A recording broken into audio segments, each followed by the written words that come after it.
Welcome back to Table Talk. We return with more information from Habitat for Humanity, and now we have our guest, Mr. Terry King. Hi. Hi, welcome to the show. Thank you. Glad to be here. So we've got even more to discuss about Habitat, such a great organization.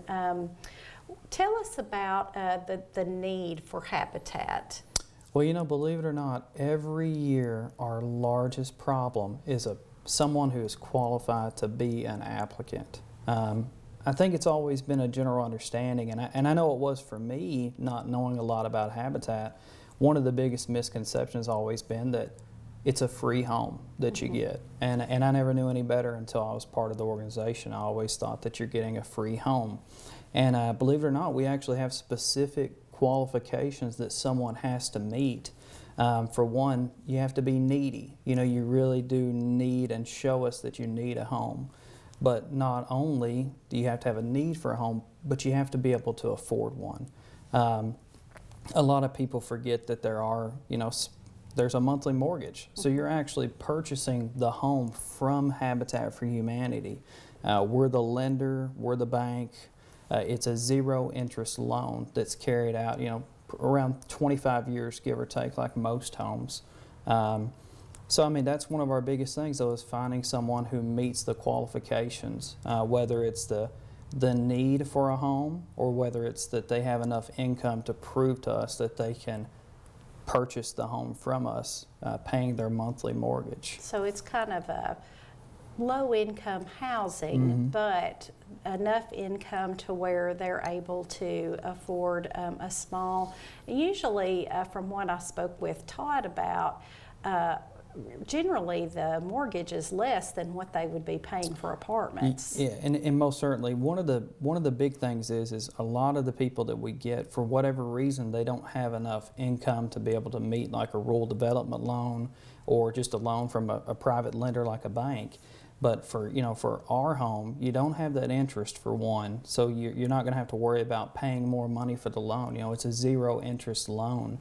But it does have normally somewhere around $300 to $400 a month, and that's not just for your home. That's also your escrow too. So that'll include your property taxes and your property insurance that we'll pay for you every year. That's very helpful, because at the end of the year, sometimes that's hard to come up with. Yeah, and that's when we have someone, we've had a couple of people pay their homes off over the last few years.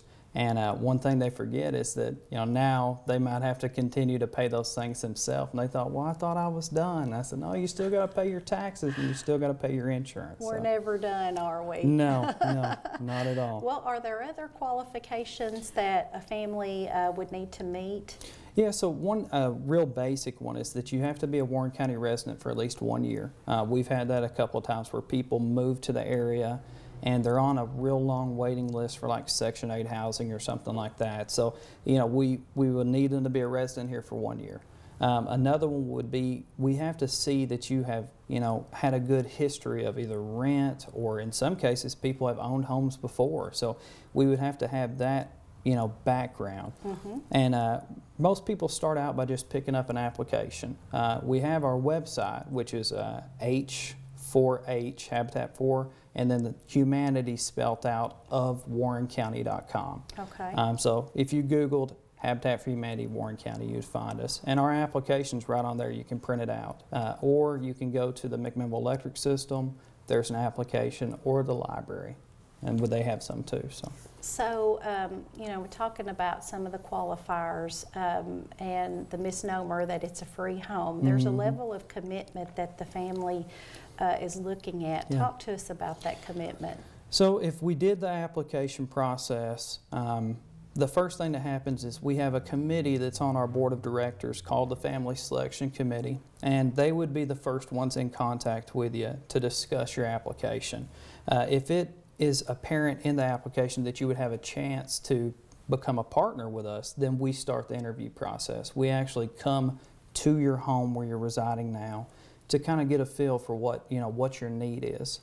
And we talk to you about your application to make sure there wasn't any errors on it. The second thing that they would do is the Family Selection Committee would come back to us and talk about what their findings were, whether it was we really like this person, they seem like good morals, they meet all the income requirements, or if they're just telling us, hey, this person might have been too low of income or too much income, and we might want to tell them to reapply in the future. And then after, if we found a family that we liked and we wanted to partner with, the next thing is actually for me to do what's called a partnership agreement. And that is the first steps to them saying, hey, we want to become a partner with you, and you can start fulfilling the obligations to receive a home in the near future. So we signed that agreement, and in that agreement it actually talks about that the person has to perform 400 sweat equity hours. So that would be like community service as part of the contract to receive a home. Now, a lot of people get those hours from actually building their home that we're doing with them. Right. But other things they could go do is we have a lot of people that volunteer, like at Leadership McMinnville, or different activities in the community, the Park Theater, just doing basic volunteering things to give back to the community for what they're receiving. You also have to have a $1,000 down payment. So that $1,000 down payment is not something that we keep. We actually go ahead and pay your first year's homeowner's insurance and your property taxes right up front for you. So when you're in your home, you don't have to worry about that. You pay that as an installments as we're waiting for your home to be completed. So yeah, lots of things to think Yeah. about. So big need, I guess, in this area for qualifying families. You talked about going to the website to fill out that initial application. Anything else you need to tell us, just as far as how long does the application process usually take? From the time that someone turns an application in, normally within 2 weeks, they're getting some kind of contact from us to say whether we want to proceed on, or maybe they missed something in the application we had questions about. It doesn't take us very long. We are all volunteers. Most of us have full-time jobs, or they're in some kind of retirement. So we do this as the extracurricular to give back. So sometimes it does take us a little bit of time to make a decision on what we want to do. But that is our biggest issue, is finding someone that either meets the qualifications or makes it through the application process or partnership. When you're talking about, completing 400 or 500 hours of community service and coming up with $1,000, and, it's kind of hard. And we've had people that we've partnered with that couldn't complete it, or something changed in their life. They got married, they got a better job, and they just wanted to go on the open market and purchase a house that way. So, but that is our number one struggle, is finding someone to receive a home. And you think it would be the complete opposite, but it isn't. Well, it sounded like from our discussion with Todd, lots of support comes after the fact, as far as counseling, maintaining the home, all of those things. So it's not just a situation where, lots of misnomers in this. You're not just given a home.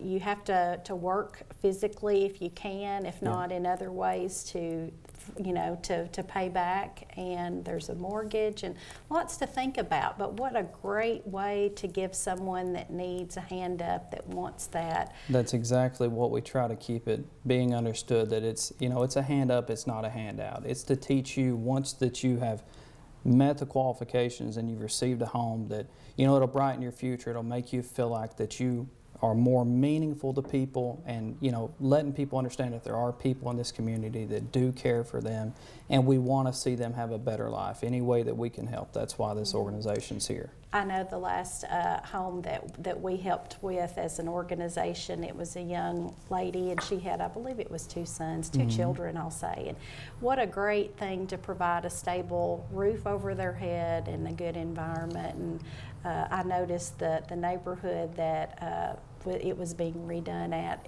was, a great place to revitalize that neighborhood. It's really nice to be there after talking to these families for, the year possibly that they've been waiting to see their home. But they always feel like that it's never going to come, that they're going to see their house. But on the first day, when they can watch the physical walls of their home being raised and seeing, their look on their face, realizing, maybe they never owned a home, and they're going to see their house being built right in front of them, and they're being a part of it. That's what makes it all worth being there and being a participant in it. So, Well, great. Well, great information, Terry. Thank you. Appreciate you coming on the show today.